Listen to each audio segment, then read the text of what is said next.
T'es qui toi? T'es qui toi? T'es qui toi? T'es qui toi? T'es qui toi? T'es qui toi? Bonjour à tous et bienvenue dans l'émission T'es qui toi 93.9 Radio Paul Bert. J'espère que vous allez bien, je suis contente de vous retrouver et d'accueillir aujourd'hui Florence de Bangis-Puy-Vallée. Bonjour Florence. Bonjour. Je suis particulièrement heureuse de vous recevoir car j'ai pu apprécier les talents de Florence lors d'un atelier de chant vocal et je trouve que ça vaut le coup de vous la présenter. Alors Florence, vous avez plein de cordes à votre arc, thérapeute vocale, chanteuse, formatrice, waouh! On va essayer de structurer ça. Alors est-ce que vous pouvez déjà nous dire ce que vous pouvez proposer en tant que formatrice et coach ? Oui, alors je travaille sur la communication bienveillante, sur le développement personnel, la gestion du stress, la bientraitance, la confiance en soi, la timidité, travailler la voix, le corps, le diaphragme, la posture professionnelle aussi, pour simplement être bien, pouvoir présenter en public son discours sans peur et gérer ses émotions. Alors avec quel genre de public vous travaillez, dans quelle structure ? Alors, j'ai travaillé dans des structures d'animation sociale, que ça soit en insertion, que ça soit sur des diplômes d'animation médico-sociale ou sociale, sportive aussi, parce que je travaille donc au CREPS, à l'IRTS, à l'IREP. Ce sont des centres de formation qui accompagnent donc des adultes, soit à la réinsertion, soit pour travailler sur des diplômes secteur social, tourisme et sportif. D'accord. Waouh. Quand vous parlez de savoir-être, il s'agit de communication, ça va tourner autour de oser dire les choses, savoir dire les choses. Les deux. Les deux. Exactement. C'est très important en fait de choisir ses mots, mais aussi de la manière dont on va le dire et le moment précis. C'est très important, c'est la communication vraiment globale, mais on va y mettre de la bientraitance, de la non-violence. On va être vraiment dans accueillir ce que l'on est et accueillir les autres aussi, tels qu'ils sont, sans jugement. D'accord. Et ce sont des formations, en fait, des ateliers que vous proposez ? Les deux. Il y a soit j'intègre un cycle de formation, soit j'interviens sur des ateliers, des formations que je crée pour les entreprises, pour les centres de formation, pour les clients aussi privés ou les groupes aussi. D'accord. Et en général, comment ça se passe ? Est-ce qu'en général, c'est bien perçu, ce genre de formation ? Est-ce qu'il y a des craintes au départ ? Alors oui, il y a des craintes. Alors, plus des institutions. C'est-à-dire que, vous savez, ça fait une quinzaine d'années, même 20 ans, où ça y est, le développement personnel est intégré, même dans le monde, dans les entreprises. On est plus effectivement sur les personnels, les stagiaires, où forcément il y a une appréhension parce que la voix est un apport émotionnel et on ne peut pas tricher complètement avec la voix. On peut essayer, mais en tout cas, moi, on ne triche pas. Donc, vous intégrez le travail sur la voix, en fait, à travers des formations, des ateliers de communication, c'est ça ? Oui, c'est ça. Il y a un volet communication donc positive, bien traitante. Et après, il y a tout un travail du coup d'art-thérapie vocale que là, je fais plus dans un centre bien-être, un espace d'expression qui s'appelle l'espace Chrysalide à Bordeaux. Où là, c'est un autre public, c'est un public privé. Mais par contre, j'ai tous les corps de métier, tous les milieux sociaux. Et ça va de 6 ans à 70 ans. Voilà, donc, et c'est un travail à la fois individuel et collectif. Donc là où on est plus dans une approche de soins par la voix. D'accord. Voix, V-O-I-X, voix, V-O-I-E. Les deux sont liés, c'est ça ? Exactement. J'ai beaucoup de gens qui viennent en disant « je suis perdue, je ne sais plus où je vais, je ne sais plus qui je suis ».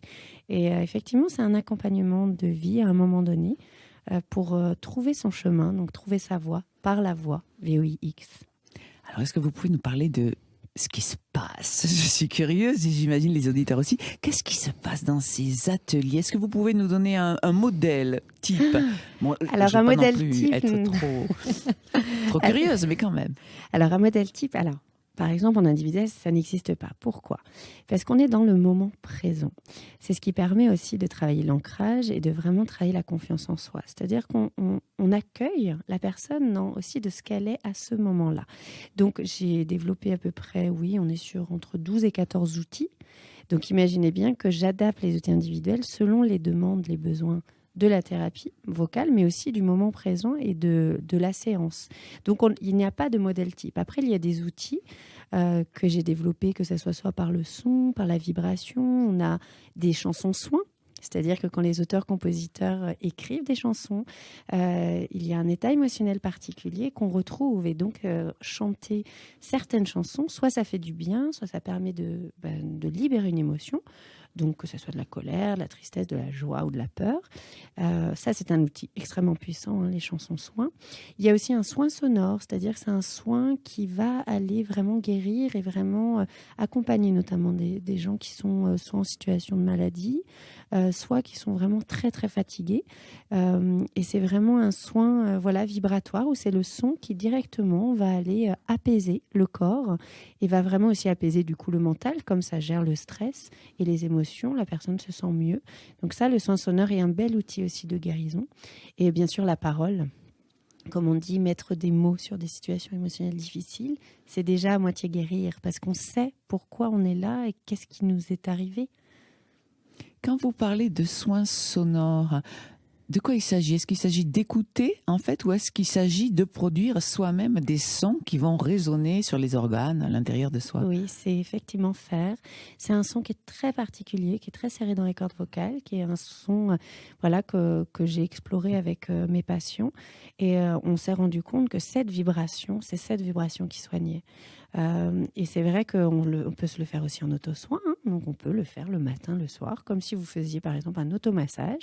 Et ça permet de ne pas être stressé et de pouvoir vraiment être, d'accueillir le moment présent et toutes les émotions, qu'elles soient positives ou un peu difficiles. D'accord. Ah, ça me donne envie de creuser avec vous un petit peu ce sujet. Que ressentent les personnes à qui vous proposez cette méthode-là? Car c'est assez étonnant, c'est pas encore très à la mode, on va dire.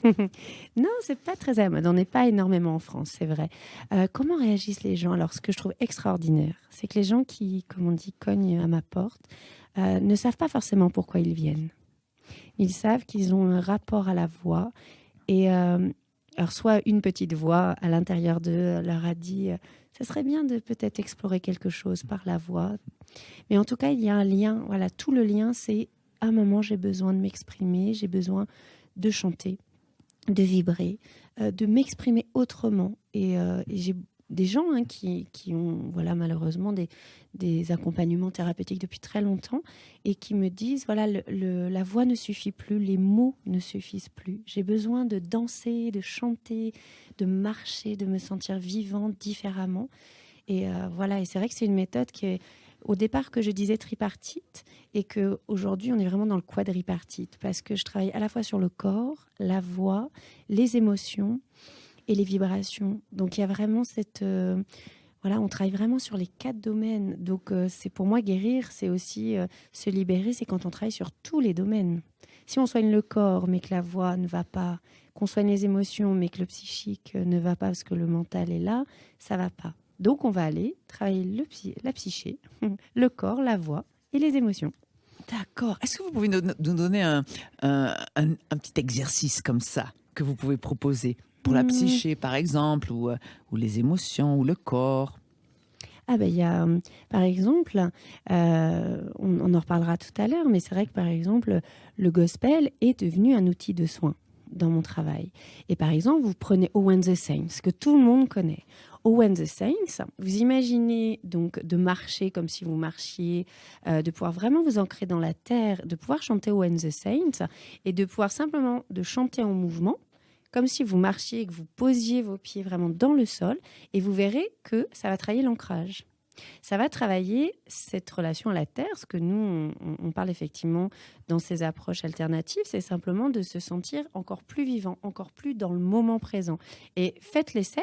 Owen the Saints, vraiment, c'est des phrases très faciles, tout le monde le connaît, et de pouvoir chanter simplement en s'amusant, comme si vous marchiez dans une forêt, dans une rue, simplement de s'ancrer, vraiment en prenant conscience donc l'idéal c'est pieds nus, de pouvoir vraiment s'ancrer et vous allez voir en fait il y a comme un alignement qui va se faire, il y a comme une harmonie corporelle parce que vous allez du coup chanter en mouvement et vous aligner, vous ancrer. Et ça c'est un outil qui est assez extraordinaire, le gospel comme outil de soin. Étant chanteuse de gospel, forcément, je trouve ça sublime.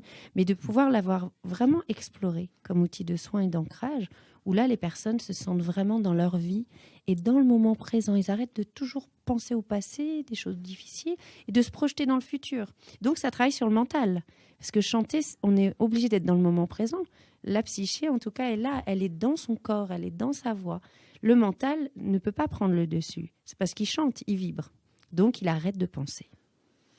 Est-ce qu'on arrête de penser lorsqu'on fait l'exercice ou est-ce qu'on se connecte quelque part à une prise de conscience qui nous permet d'entretenir, on va dire, les résultats de cet exercice dans notre vie personnelle ou professionnelle? Parce que c'est pas toujours évident de transposer ce qu'on apprend ou ce qu'on travaille dans la vie. Alors, c'est très intéressant votre question parce qu'il y a les deux. C'est pour ça que mon travail et ma méthode est vraiment basée sur la voix chantée, mais aussi sur la voix parlée. On fait un lien énormément, même en termes de timbrage et de vibration. On part de la voix parlée pour aller vers sa voix chantée. Et donc, quand on va travailler l'ancrage en chantant, ça veut dire aussi qu'on l'a travaillé en parlant et en marchant. Donc, votre corps et votre psyché va à un moment se retrouver en situation émotionnellement un peu difficile, mais comme elle aura eu des outils travaillés à la fois dans le corps, à la fois dans la voix parlée, à la fois dans la voix chantée, on n'aura pas besoin de chanter pour retrouver son ancrage. C'est génial pour ça. C'est que voilà, c'est qu'il y a tout un travail aussi de silence, de vibration, de marche, de corps, d'accueillir son corps avant d'accueillir la voix. D'accord. Et le public qui vient à vos ateliers est composé plutôt de femmes, d'hommes?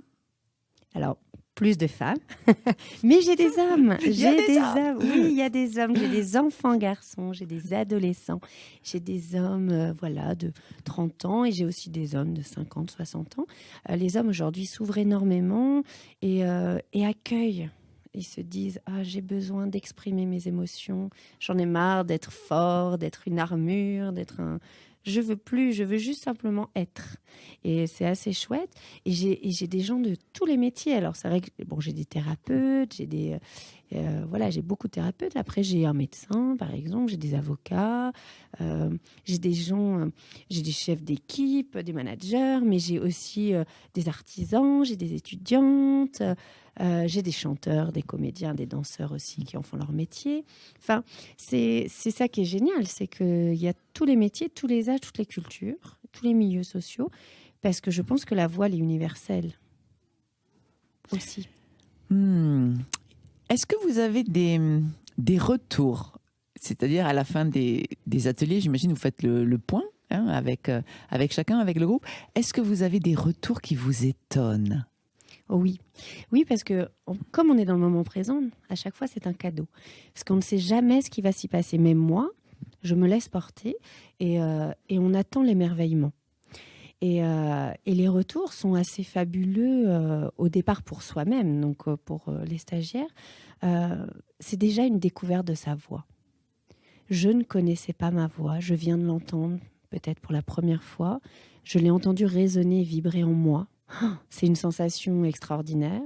Alors ça, c'est vrai que c'est toujours l'avoir une naissance d'une voix dans les ateliers est toujours un cadeau même pour moi.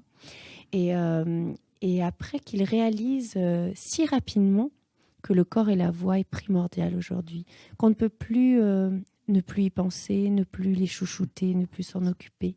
C'est indispensable. J'avais un exemple, j'avais une jeune fille qui arrivait, qui ne voulait pas forcément faire de art-thérapie vocale, qui était venue pour travailler sa voix. Et elle me dit, c'est le chaos dans ma vie, je ne trouve pas de travail. Je n'ai pas d'amoureux, je ne me sens mal dans ma vie parce que ma voix, j'ai une toute petite voix, on ne m'entend pas, je suis invisible, je marche dans la rue, on ne me voit pas, je parle à mon travail, personne ne me voit. Donc aujourd'hui, je n'ai plus de travail. Et donc, on a fait tout un travail de posture, de confiance, de travail vocal pour gagner en confiance et de projection. Et surtout, on a fait aussi un travail, un conseiller en insertion professionnelle, un travail aussi de confiance, d'insertion, de recherche de travail pour préparer les entretiens. Et aujourd'hui, c'est une jeune femme qui travaille, qui a même trouvé un amoureux, qui a changé de vie. Et tout ça, par rapport à sa voix. Parce que la voix transmet des informations et on ne peut pas mentir. On peut jouer la comédie, vous connaissez bien être comédienne, c'est génial. On joue un personnage, mais les masques sociaux, à un moment, ils tombent dans la vie. Et à un moment, si on triche trop avec nous-mêmes, c'est notre corps qui nous rappelle et qui du coup tombe malade ou qui à un moment dit stop. Donc voilà, aujourd'hui, c'est ça qui est magnifique, c'est qu'on a des résultats très rapides et que les gens se disent, mais même en 3 heures d'atelier, ma voix a déjà changé. C'est énorme. J'ai pris conscience. Et ça, je pense que les gens ne s'y attendent pas. Alors justement, vous proposez des ateliers, donc un travail, une réflexion en groupe, et également du coaching en individuel. Imaginons, j'hésite. Qu'est-ce que vous me recommanderiez? Parce qu'il y a l'apport du groupe qui est toujours intéressant, c'est lié à notre rapport à l'autre également, comme miroir, j'imagine. Et en même temps, on peut se dire, mais oui, mais le coaching individuel, c'est plus poussé. Alors, que choisir? Que choisir? Alors, toujours cette question, quels sont effectivement les besoins du moment? Si vous êtes dans une démarche, je suis effectivement plutôt réservée, j'ai du mal à communiquer avec les autres, je me pose des questions, je vais aller plus vers l'élan collectif. Par contre, si j'ai quelqu'un qui est en grande souffrance émotionnelle, qui aujourd'hui ne se sent pas prête, le regard des autres serait trop dur. Du coup, je leur propose un accompagnement individuel pour aller après vers le groupe. C'est très intéressant. D'ailleurs, toutes les personnes qui sont passées en individuel, à un moment donné, passent dans les groupes. Donc, soit sur les ateliers, soit dans les stages. Pour moi, c'est très important parce qu'on travaille sur soi pour aller aussi vers l'autre. Et la relation aux deux est indispensable. Donc, c'est toujours... voilà, c'est pour ça qu'on prend toujours le temps de s'appeler, de répondre aux mails aussi quand les gens n'osent pas m'appeler. Je prends toujours le temps de faire comme un diagnostic, de voir avec eux ce qui est le mieux et de les aiguiller selon leurs besoins du moment. Parce que demain, ça sera peut-être encore un autre besoin. Nous parlons de voix, nous allons écouter maintenant Kumbaya My Lord, où plusieurs voix se laissent écouter. Vous avez choisi cette chanson, alors pourquoi? Kumbaya My Lord, c'est un des premiers gospels que chantent les enfants afro-américains. Dès la naissance, 2 ans. C'est viens vers moi, accueille cet amour universel, accueille cette voix, accueille cette douceur et cette paix intérieure. Et c'est Kumbaya My Lord, en plus cette version gospel est assez universelle et vraiment dans le travail thérapeutique, alors collectif ou individuel, c'est un des outils qui est le plus demandé. Vraiment, parce qu'il est génial et quand on danse et qu'on chante sur cette chanson, il y a une libération, un ancrage et il y a vraiment, c'est là où on se rend compte vraiment que c'est un outil de soin. Alors on écoute Kumbaya My Lord.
kumbaya.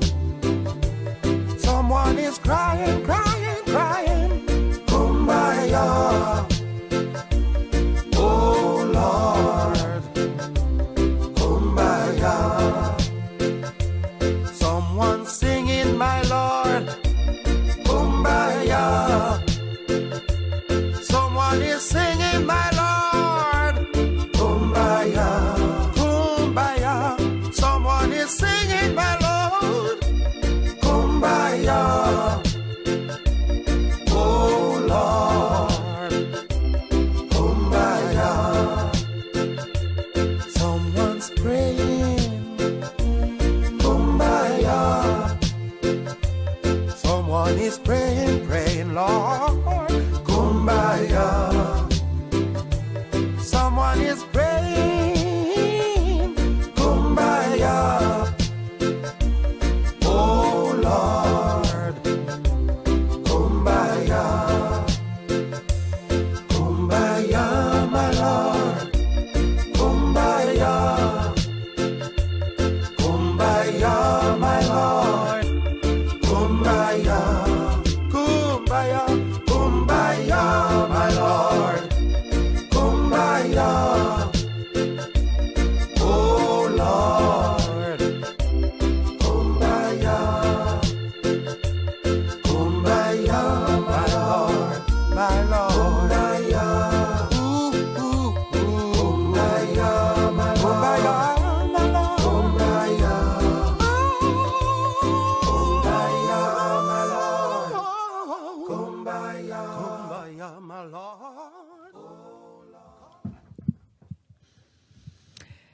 Tequitois, émission Tequitois 93.9 Radio Paul Bert. Nous sommes en compagnie de Florence Debangy Puy-Vallée, thérapeute vocale, coach et artiste aussi. Oui, oui, tout ça, artiste aussi.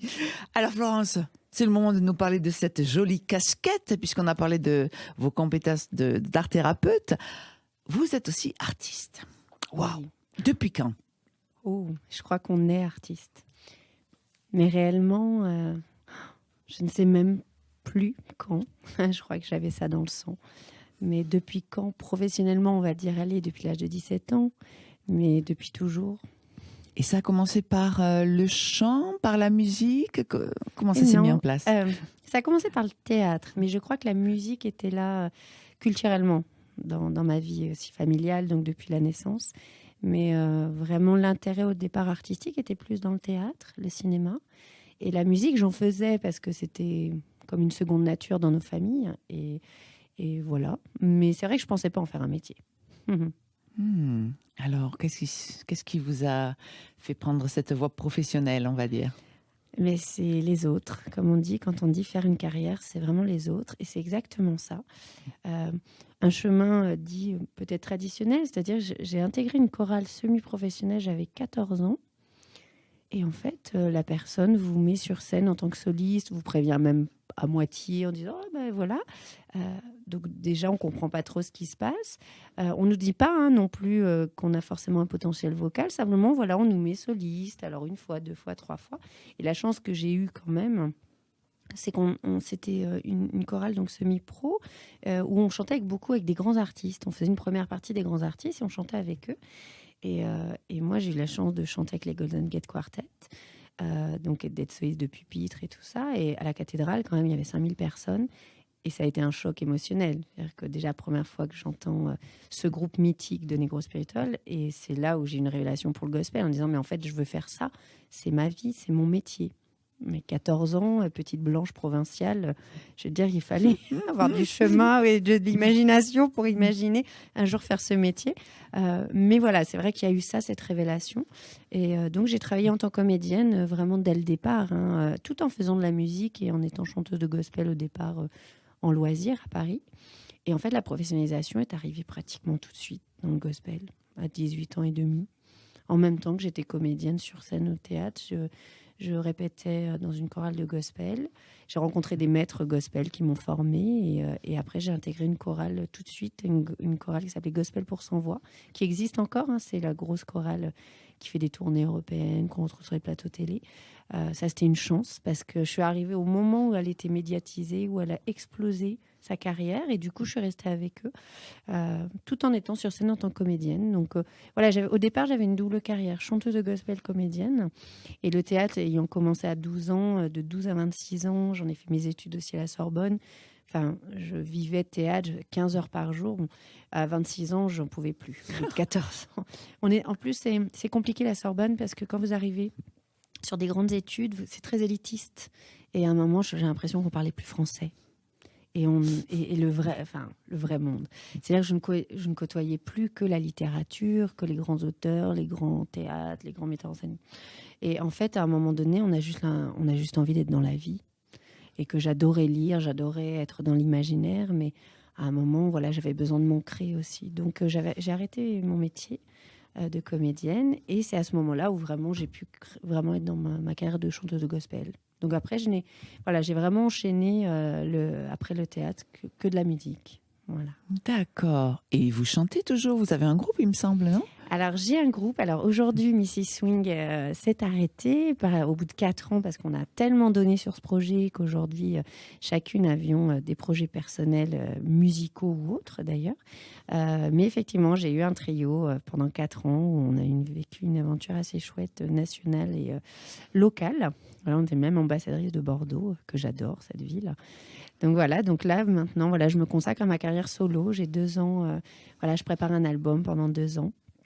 Avec Mike Zita, qui est le plus grand chef de chœur gospel, qui avait créé Gospel pour sans voix d'ailleurs, avec qui je suis toujours amie au bout de 20 ans, et Philippe Walter, qui est en fait un des plus grands pianistes de gospel français et qui est à côté de Bordeaux. Et donc le destin fait que j'ai ces 2 grandes âmes magnifiques qui ont accepté de partager le projet, et ma productrice des Mrs. Swing qui reprendra du coup le projet en production à Paris. Donc voilà, donc on s'est donné 2 ans pour faire cet album qui sera un hommage à Maria Jackson. Voilà, donc on est hyper heureux, et donc je suis en tout début de préparation et je continuerai aussi d'écrire et de composer pour ce futur album. Donc vous écrivez et vous composez aussi? Oui, alors j'ai des arrangeurs musicaux parce que c'est encore un autre métier. C'est-à-dire je suis vraiment auteure, arrangeuse vocale et compositrice, mais j'ai toujours un arrangeur instrumental qui est là pour m'épauler. Parce que j'ai que 3 ans de piano, donc je peux pas me permettre j'ai pas un assez haut niveau pour composer au piano. Mais en tout cas, je crée les mélodies et les paroles en français et en anglais. Et après, j'ai la chance d'avoir aussi des équipes qui peuvent transcender en fait le travail. Mais c'est vrai que écrire est devenu naturel depuis qu'il y a eu Mrs. Swing.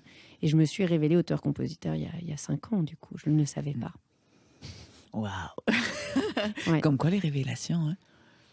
La vie, il y en a toute la vie. Ah oui, toute la vie. Alors là, c'est vrai qu'on était co-auteurs avec les filles parce qu'on a eu la chance de pouvoir partager ça aussi, l'écriture.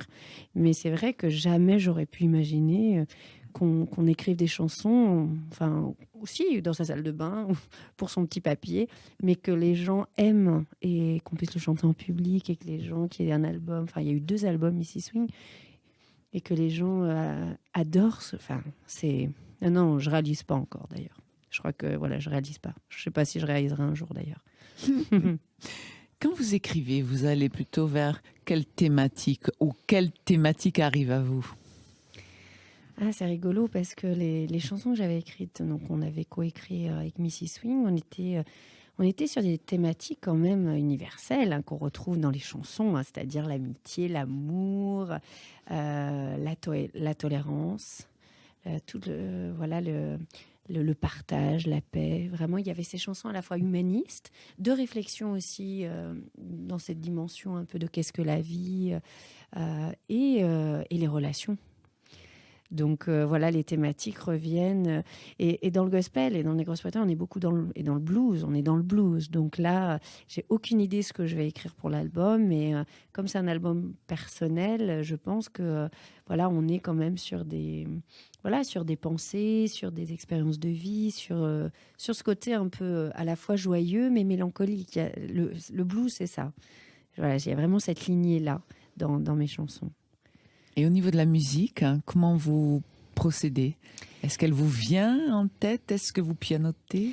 En fait, il y a les deux. C'est-à-dire, soit j'écris un texte et effectivement, en lisant le texte, je vais aller au piano, je vais aller effectivement travailler musicalement, ou effectivement une musique me vient avec le texte, ou à l'inverse, une musique arrive. Alors moi, j'ai beaucoup de liens avec l'eau, donc ça peut être face à l'eau, dans la douche. Je commence ma douche et là, une mélodie arrive. Ah, du coup, mon enregistreur n'est pas loin. L'eau est très présente, en fait. C'est vraiment mon outil créateur. D'ailleurs, c'est pour ça, quand j'avais écrit Joe, qui est un personnage autour du Mississippi, qui est un personnage phare et que je garderai pour la suite de mon travail. On est vraiment au bord du Mississippi, quoi. C'est vraiment une des chansons que j'ai écrites, comme Missy Swing, d'ailleurs. Missy Swing et Joe ont été les deux chansons que j'ai écrites en 2 minutes, que j'ai pratiquement pas retouchées. Et là, c'était texte et musique en même temps. Ah oui. C'est-à-dire que là, j'ai écrit, il y avait le texte, la musique en même temps, et c'était en 2 minutes. Bon, c'était les premières, hein, je pense que c'est... Voilà, après, on a mis plus de temps et bon, c'était le côté sympa de coécrire aussi avec des collègues chanteuses. Mais donc là, je pense que oui, il y aura plus un peu, vous savez, dans la lignée qu'avait Maria Jackson, qu'avait toutes ces grandes chanteuses d'époque, où il y avait le côté blues, soul, gospel, où on exprimait une émotion. Et d'ailleurs, c'est ça la différence avec le blues et le gospel. Hein, c'est le gospel, on prie Dieu, et le blues, la soul, on va effectivement parler du quotidien. Alors, avant, c'était un peu décrié parce qu'il parlait de l'alcool, des femmes. Moi, je ne sais pas encore de quoi je vais parler, mais je pense que c'est plus d'état d'âme, ce qui m'a traversé pendant ces 20 ans de carrière, et ce qui va me traverser encore pendant, j'espère, longtemps. Voilà, dans la suite, je ne sais pas. 2020, c'est ça? On pourra écouter? Oui, j'espère. On s'est donné 2 ans et demi. Généralement, on respecte les délais. Voilà, ça va être fin 2019, 2020. Ça va être une belle aventure. Ça donnera bien sûr un spectacle aussi. Donc, peut-être aussi avec choristes. Dans la lignée de la New Orleans, de Mississippi, de toute cette lignée des grandes femmes que j'admire énormément. Donc, ça sera un spectacle qui sera amené à voyager et grandir. Pareil, on vit le moment présent, donc c'est un cadeau, donc on se laisse guider par tout ce qui arrivera et qui sera forcément beau.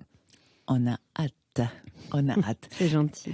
Est-ce qu'on peut entendre quelque chose? Est-ce que, je sais pas, quelque chose me dit que vous seriez vraiment capable, en toute simplicité, de nous offrir votre voix en cadeau?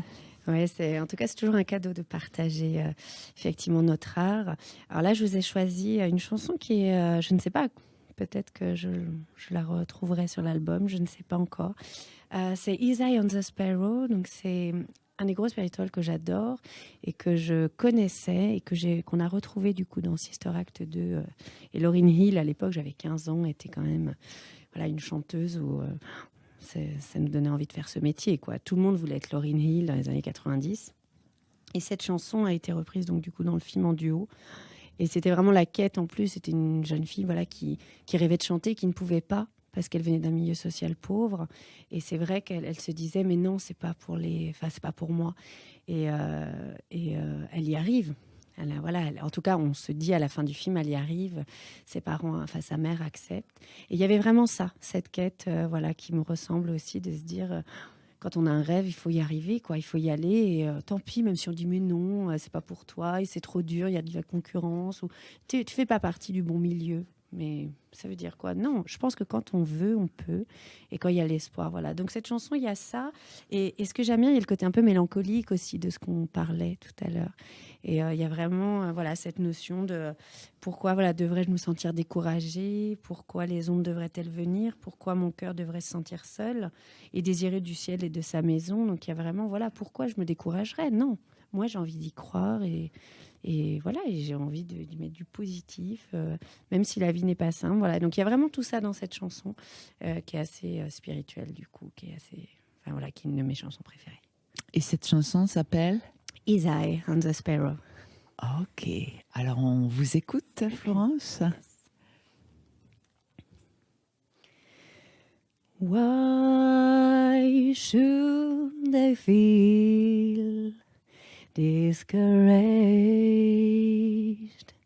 Why should the shadows come? Why should my heart feel lonely and long for heaven and home? When Jesus is my portion, a constant friend is He. His eye is on the sparrow, and I know He watches over me. I sing because I'm happy. I sing because I'm free. His eyes on the sparrow, and I know He watches over me. Waouh, bravo. Merci beaucoup. On peut applaudir Florence de Bengy Puy-Vallée et la remercier pour ce beau cadeau a cappella. Waouh. C'est gentil. C'est toujours une émotion. Quel cadeau, ces micro-spirituels, mon Dieu. La liberté. Ça, j'adore. Voilà, je chante parce que je suis heureuse, je chante parce que je suis libre. Et je pense qu'il y a, voilà, il n'y a pas de culture, il n'y a pas de nation. On devrait tous se sentir libres. Je veux regarder quand vous chantiez, vous fermez les yeux, vous sembliez vraiment en connexion avec vous-même. Qu'est-ce qui se passe à l'intérieur de vous quand vous chantez ces chansons-là? Mais je crois que c'est vraiment à ce moment-là où je me sens vraiment entière, où j'ai l'impression aussi de transmettre un message, que même si c'était pas forcément ma prédestinée, petite blanche qui arrive de province, voilà, de me retrouver avec ce cadeau, d'être accueillie dans cette communauté afro-américaine internationale qui ne voit pas la différence, qui s'en fiche en fait qu'on soit blanc, bleu, rouge, vert. Voilà, quel cadeau quoi d'être intégré en tant que frère et sœur, enfin dans cette famille sublime que je suis depuis 20 ans. Et ouais, c'est des chants tellement magnifiques, tellement purs et qui nous... C'est ce qu'on me disait notamment dans Mrs. Swing ou même avant, c'est une musique d'âme. Donc on est obligé d'être touché et je crois que voilà, quand on le chante, on est obligé d'être touché, on est ému même. Ça nous appartient pas aussi. C'est vraiment une transmission de l'esclavage, de toute l'horreur de ce qui a pu vivre les Afro-Américains, mais les autres aussi, toutes les autres cultures. Voilà, on pense à la Syrie aussi aujourd'hui, mais l'esclavage mandingue existe encore, enfin même en France. Enfin, l'esclavage malheureusement n'est pas parti de tout temps. Donc voilà, il y a toutes ces valeurs-là qui pour moi sont importantes, quoi. Donc pour moi, chanter, c'est un acte aussi social, c'est un acte de liberté, de dire la seule chose qu'on peut pas nous enlever, c'est alors là notre voix et notre qui on est. Voilà, et c'est ce que disait Mandela, c'est ce qu'il a vécu. Et tous ces maîtres, pour nous, c'est des exemples de vie spirituelle, humaniste et de liberté intérieure aussi. C'est pas parce qu'on est emprisonné, voilà, je reste libre même si je suis en prison. C'est ma liberté. Enfin, quel homme, quel message. Pas prédestiné pour ce genre de musique, vous disiez.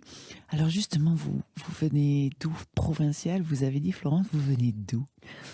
Alors, je viens d'une jolie ville quand même, parce que c'est une ville qui est assez culturelle. Je viens de Bourges. Alors quand on me dit Bourges, les gens ne connaissent pas forcément, mais quand je dis printemps de Bourges, là les gens disent « Ah oui !» Voilà, donc c'est une ville quand même culturelle qui a une belle culture, une belle histoire, parce qu'on a quand même eu un des premiers rois de France, on a eu un roi de France, on a été la capitale de la France quand même, on a eu la première médiathèque, on a eu le premier festival qui est le printemps de Bourges, donc c'est quand même une ville sociale et culturelle forte. Et moi, j'ai des souvenirs magnifiques culturels. Donc, on est baigné quand même dans la culture. Je viens d'où? Moi, je viens d'une famille plutôt simple. Ma maman était bibliothécaire, mon papa était éducateur sportif, mais mon papa était d'origine polonaise. Donc, dans les pays de l'Est, effectivement, la musique est très importante. Et elle fait partie des valeurs éducatives. C'est-à-dire qu'on apprend à dire bonjour, merci, au revoir. Mais surtout, on apprend la musique. C'était viscéral. On ne pouvait pas ne pas apprendre la musique. À l'école ou dans les familles? Dans les familles. Donc, toute ma lignée familiale, ils faisaient 6-7 instruments. Comme on dit en Pologne, dès qu'il fait nuit à 4 heures, les maisons se transforment en musique de chambre. Tout le monde joue de la musique, chante. Donc, mon père, pour lui, c'était impossible que ses enfants ne fassent pas de musique. La chance. Certains auditeurs doivent se dire la chance. Alors, je sais pas. Aujourd'hui, c'est une chance. Mais quand on est enfant, vous savez, c'est une discipline. Alors, surtout le conservatoire. Et c'était l'ancienne époque des conservatoires. Vous voyez, le solfège, il fallait... Voilà, je sais pas si... Quand on est enfant, on ne sait pas si c'est une chance. Voilà, parce que c'est quand même beaucoup. C'est dur. C'est comme un sport de haut niveau. On répète 1h30 par jour notre instrument. Il y a effectivement les répétitions, les concerts, les chorales, le solfège. Enfin, heureusement que j'aimais chanter, que j'aimais le rythme. Mais c'est vrai que je trouvais que c'était une discipline de fer, le conservatoire. J'ai des collègues, d'ailleurs des enfants, qui n'ont pas voulu. Moi, déjà, je suis restée jusqu'en fin d'études, mais après, j'ai dit... j'arrête. J'ai eu la chance d'être 14 ans au conservatoire, mais c'est je trouve une des plus belles écoles de vie et en même temps la plus dure. Aujourd'hui, elle a changé. Ils sont modernes. Voilà, on ne sait plus taper sur les doigts. On n'est plus. Voilà, Vous faisiez taper sur les doigts pour de vrai? Avec des règles et tout. Oui, pour de vrai. Oui. Ah oui, connu. Quand même. Oui, quand même. C'était quand la même. vieille école des conservatoires. Vous savez, je crois qu'en danse classique, c'était pas mieux non plus. Mais donc je sais pas si. Oui, en même temps, bien sûr que c'est une chance exceptionnelle. Mais c'est vrai, quand on est enfant, on rêve pas forcément de ça, d'une discipline de fer. Voilà, mais c'est vrai que, par contre, c'est vrai notre père nous a pas forcés. C'est-à-dire, si vraiment ça avait été difficile, si on pleurait, jamais il nous aurait inscrits. Mais je crois que on l'a pris comme une valeur éducative, tout simplement, que ça faisait partie des choses éducatives et c'est vrai qu'il nous l'avait transmis comme une chance. Alors, lui rêvait, comme beaucoup de parents, lui rêvait d'être pianiste, mais à l'époque, il ne pouvait pas. C'est pour ça, à mon avis, il chante très bien. Enfin, il chante très bien, il a l'oreille juste. Mon frère chante très bien aussi, lui, il a l'oreille parfaite, ce qui n'est pas mon cas. Mais c'est vrai que je pense qu'il nous a aussi transmis des dons musicaux, quand même. Et alors, votre maman, elle voyait ça comment? Mais je crois qu'elle aimait bien aussi, parce qu'elle aimait bien. Alors, je pense que le côté gospel, reggae, soul, musique afro-américaine, musique des îles, tout ça, je pense que ça vient plus de ma maman, parce que je lui ai quand même demandé pourquoi cette sensibilité. Et elle me disait, c'est vrai qu'on écoutait pas mal de musique africaine, musique des îles. Elle était beaucoup musique du monde, étant bibliothécaire. Et c'est vrai qu'à mon avis, toute la culture musique du monde venait d'elle, et le côté plutôt musique classique venait de mon père. Ah, bel assemblage alors du coup. Oui. Non, et c'est vrai que dans ce parcours du coup musical, c'est vrai que ma maman était bibliothécaire aussi dans un quartier social. Donc pour moi, j'ai été métissée. On avait très peu de culture vraiment française, oui, mais on était tous métissés. Donc moi, j'étais effectivement d'origine polonaise, mais mes amis étaient toutes les cultures. J'ai des amis vietnamiens, marocains, africains. Anglais. Du coup, moi, je connais... pour moi, la France, en fait, vraiment enfant, c'était multiculturel, multisocial, où on mangeait toutes les cultures, on vivait et on écoutait toutes les musiques de tout le monde. Du coup, c'est vrai que j'avais pas l'impression d'être dans un pays, j'avais l'impression d'être sur une terre avec plein d'enfants de toutes les cultures. Donc, je pense que c'est ce qui a marqué aussi et pourquoi je suis là aussi aujourd'hui, à mon avis. Vous avez choisi comme dernière chanson Lauryn Hill, Joyful. Yes. Alors, c'est dans la cohérence, on va dire, et aussi pour la suite. C'est vrai que Joyful, il y a vraiment la joie de partager. Et là, c'était un peu le lien avec ce que je viens de dire, parce qu'on part d'une musique classique pour aller vers une musique pop, soul, urbaine. Et je trouvais que, quand je l'ai réentendu, c'est Sister Act 2, donc je crois qu'il a au moins 10 ou 13 ans. Je me suis dit, en fait, il n'a pas changé. Et si je devais résumer en une chanson ma vie, je crois qu'en fait, c'est cette chanson-là. Alors on l'écoute, Joyful.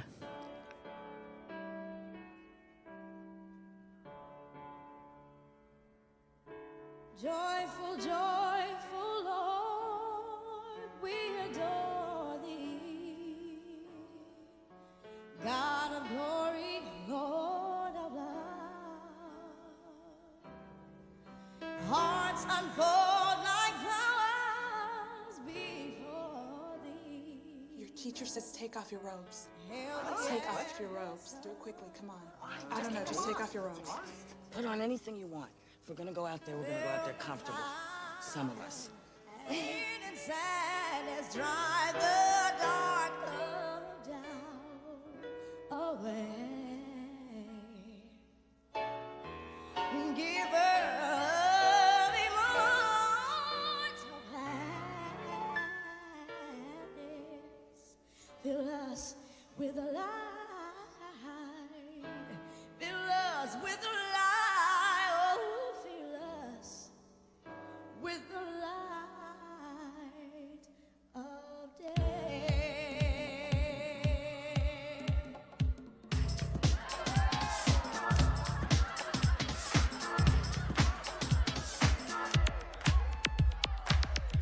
Joyful, joyful Lord, we adore thee.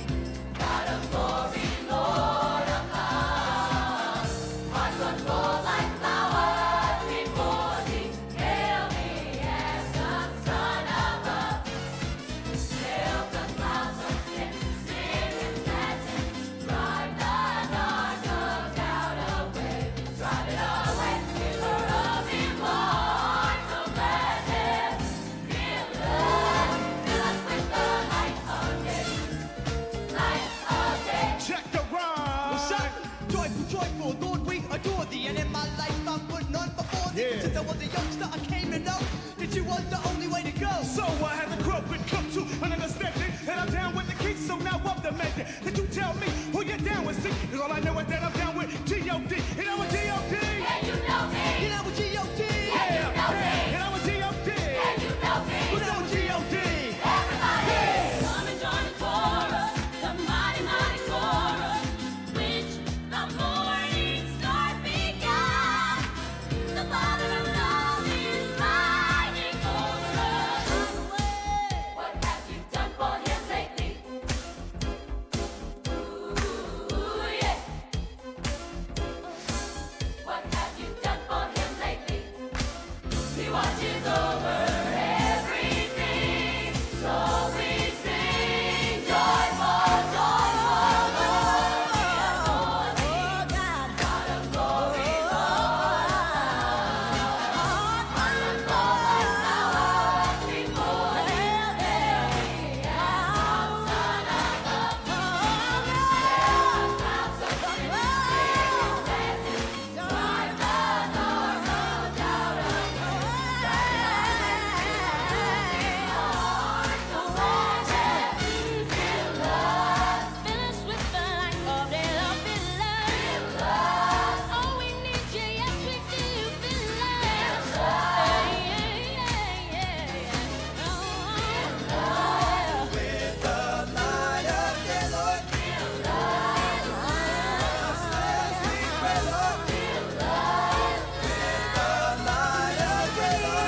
No matter where we need you today. We need you. I'm here. Fill up, fill up, fill up, fill up.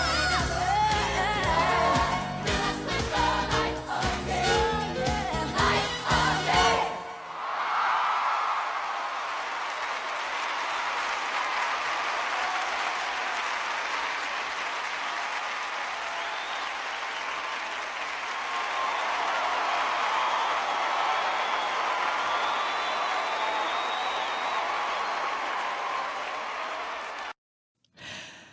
Joyful, Lauryn Hill, 93.9 Radio Paul Bert, émission T'es-qui-toi avec comme invité Florence de Bangis-Puy-Vallée.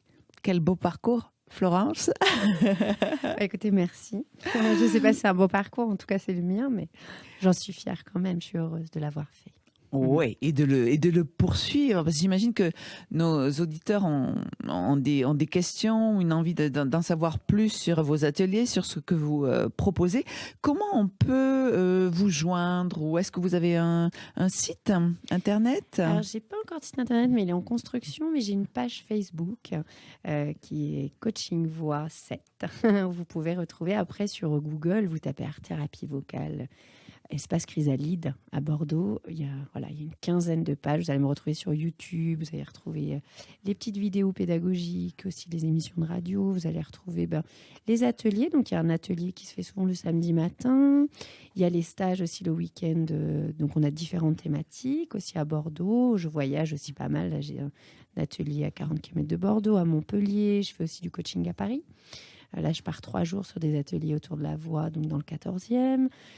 Voilà, je voyage un petit peu et j'adore aller à la rencontre des gens de toute nation, toute région. C'est chouette. Super, on saura comment vous joindre. Vous pourrez réécouter en podcast cette émission sur www.rpbfm.fr.